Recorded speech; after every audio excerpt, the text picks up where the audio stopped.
So we have an exciting night ahead of us. We have 3 presentations, 2 of which will be exciting. Well, I'll reserve the policy update for not the exciting part. But we have some administrators, teachers, and we have some students that are here before us this evening as well. So our first presentation will be our athletics, physical education, and health services. And I'd like to welcome up Rob Webb, our Director of Athletics, Physical Education, and Health Services. Thank you, Rob. Mike, I'll introduce you later, right? Thank you. Good evening. First tonight, we're going to take a look at our physical and health education department. One of the things we're working on this year is a curriculum review. In collaboration with our health and physical education teachers, we have begun to explore the idea of implementing technology in physical education. 2 of the programs include Hive Class and Platform, which enhance student engagement, promote lifelong fitness, and continue to support our physical education standards. Some of the key components include a diverse approach to instruction that promotes lifelong fitness, personalized learning, data-driven monitoring, and increased motivation. The focus is on long-term health and wellness and highlights the importance of maintaining an active lifestyle while promoting habits that contribute to lifelong learning in physical education and health education. We'll also have a big focus on professional development for our physical and health education teachers this year. We are providing PD offerings that are subject specific to our physical and health education teachers. On November 5th, we have district-wide professional development, and we're sending our physical and health education teachers to the New York State AFERD Southeastern Zone Conference on Election Day, where they'll have the opportunity to explore a bunch of different seminars and presentations that are specific to their subjects and their grade levels. We're also exploring the idea of becoming a member of the BOCES Physical Education and Health Consortium, which provides ongoing professional development throughout the year for our physical education and health teachers. And finally, Hive Class, which is one of the platforms we're exploring as a curriculum support, also offers professional development. Some of the topics include character development through physical education, technology and physical education, supporting literacy through physical education, and physical education reimagined for the 21st century learning. Before you go on, Rob, Sure. Rob, that's, because people may not know, that's K to 12, correct? That is K to 12. This is not just high school Correct. athletics. Okay. Correct. So that will be for our health teachers in the middle and the high school, and our K to 12 elementary, middle, and high school physical That's great. education Thank you. teachers. One of the other things we are looking at this year is working with health services and focusing in on our athlete registration. We have also begun to look at new online registration systems for athletics to streamline communication and the registration process for our families, as well as for our nurses and athletic trainers. Final Forms is one of the platforms that we are exploring, and it's currently being promoted by the New York State High School Athletics Association. Looking back at last year, although I wasn't here, there was a lot of great successes throughout the year, and I want to highlight some of those points. We had 113 athletes that earned all league honors last year. 24 of those student athletes were also recognized as all section athletes, and 1 athlete, Ava Harmon, who graduated, she was also recognized for all state honors. We had 14 scholar athlete teams, and 248 of our athletes at the high school level on a varsity team were also recognized for individual scholar athletes. And what that is that our student athletes maintained a 90 or above during their athletic season. We also had 10 league championships, 3 Section 1 championships, a regional championship, state championship, and then Eduardo Racinos, who was the manager of our football team, he was recognized and was awarded the USA Football's Heart of a Giant award last year. Looking at our athletic programs and fall registration, in front of you, you see registration over the last 4 years. The numbers are a little small down at the bottom, but this year we had 255 student athletes register at the high school level. That's a significant increase in participation at the high school level this fall. It's actually an 18% increase in registration from last year. Numbers have been pretty steady over the previous 3 years, but we had a tremendous increase this year. Registration numbers were consistent or increased across every single sport. So one sport stayed the same, the rest of our sports had increased registration this fall. With the exception of one sport, we're able to offer varsity and JV programs for all of our fall programs. Similar to the high school level, our modified programs had an increase in registrations as well in nearly every sport, and fortunately we were able to have the number of participants across all of our offerings to offer each program this year.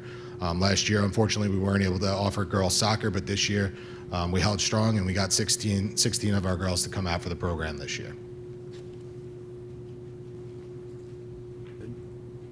Some quick updates on how our teams and programs are doing this fall.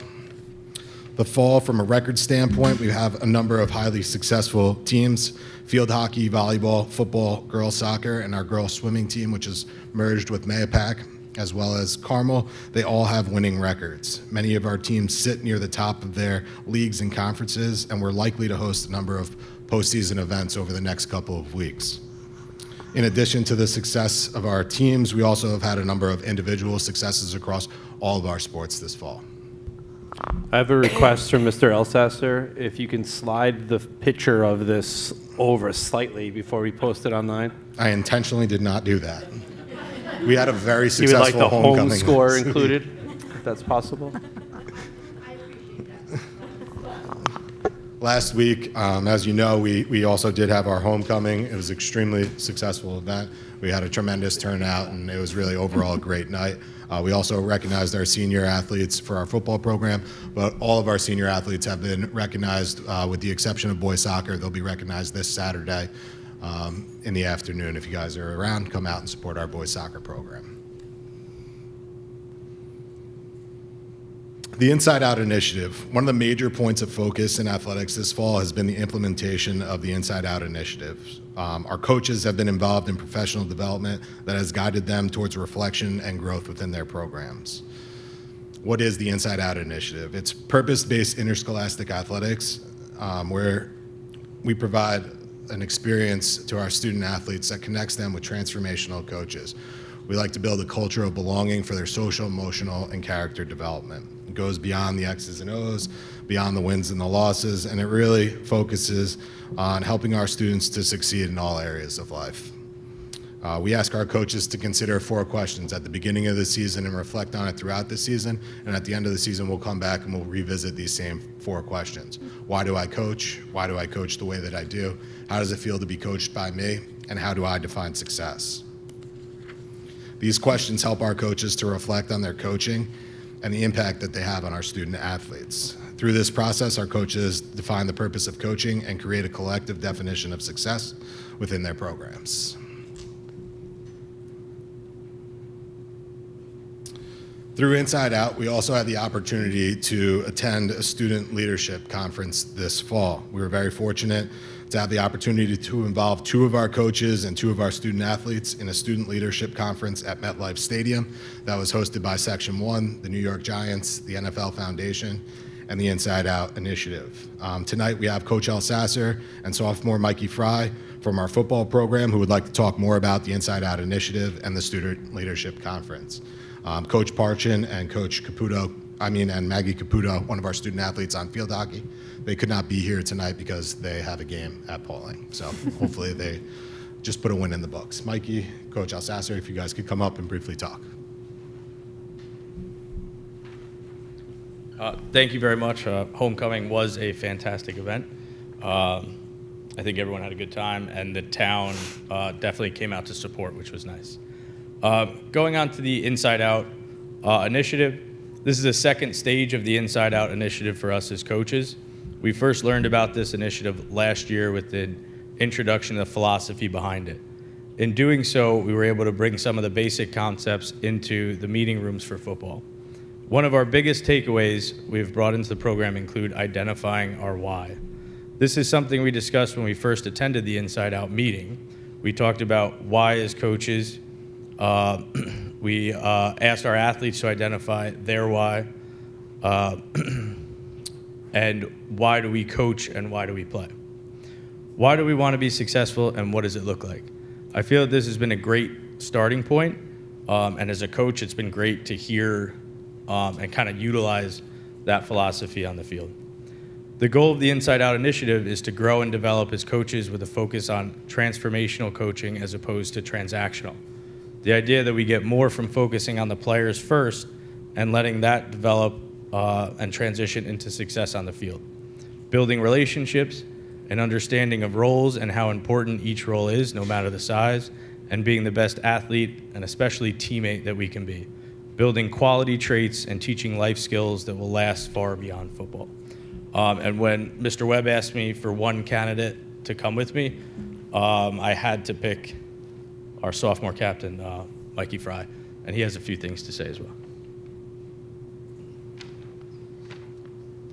Hello, my name is Michael Fry. I'm currently in 10th grade. During the visit to MetLife, there was a focus on leadership. We discussed a more modern take on being a leader. During my life in athletics up to this point, I have been lucky enough to be in a position to be both a leader as well as a follower. I have had positive and negative interactions with leaders and strive to be the best leader that I can be while in that role.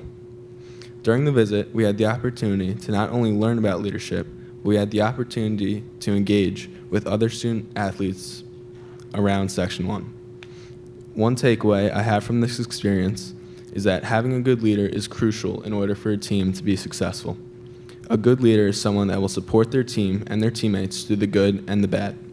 They should be a good role model for their teammates to look up to. A good leader should be all in on the team and focus on how they can improve the team and the team's success, and not just their own individual stats. A good leader should be unselfish and care more about the team winning. My name is Michael Fry. Thank you.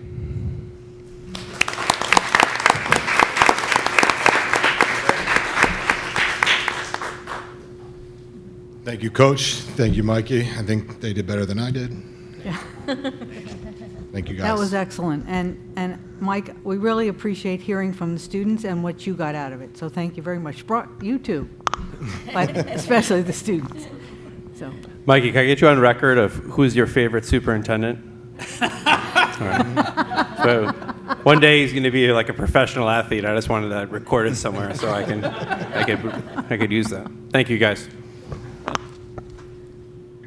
And the last thing before we wrap up is I want to talk about a few of our upcoming events. We have our First Responder Appreciation Night, which we'll be doing before our football game at 6 o'clock on November 1st, and we'd like to recognize all of our first responders in the community, and they're encouraged to attend and join us on the field.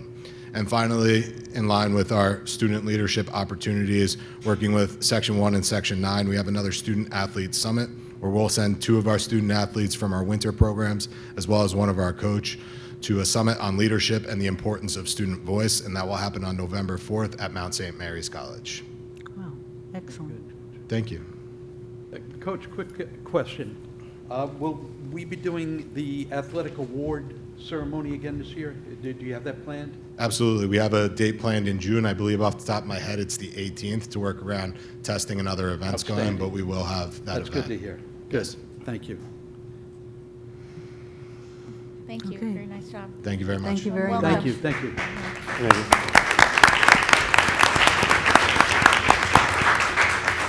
So I just want to again make a pitch for the First Responder Appreciation Night on November 1st.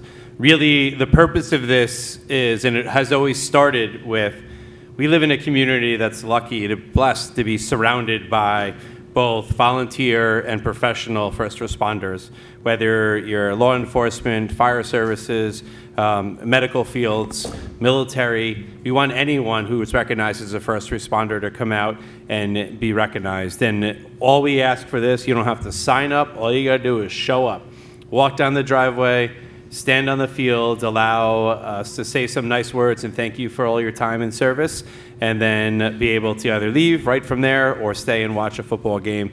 And I'm anxiously awaiting the day where we fill the turf with the first responders that live or work or serve our community, because I know there's that many. So if you know someone, if your spouse is someone, if you are someone who is a first responder, we really encourage you to come out. It takes a few minutes out of your day, provides us the opportunity to thank you for what you do. And I really want our students to see the power of those people who work in the service industry and the number of those individuals who live in our town. So I think that's no greater example for our students to be able to show them a field full of first responders. So whether you're paid, whether you're volunteer, regardless of what field you're in, it doesn't matter to me. If you got a cousin, a brother, an aunt, an uncle, anyone you want to bring with you, I really want to show the power that we have in our community. So I encourage everyone to come out. Thank you.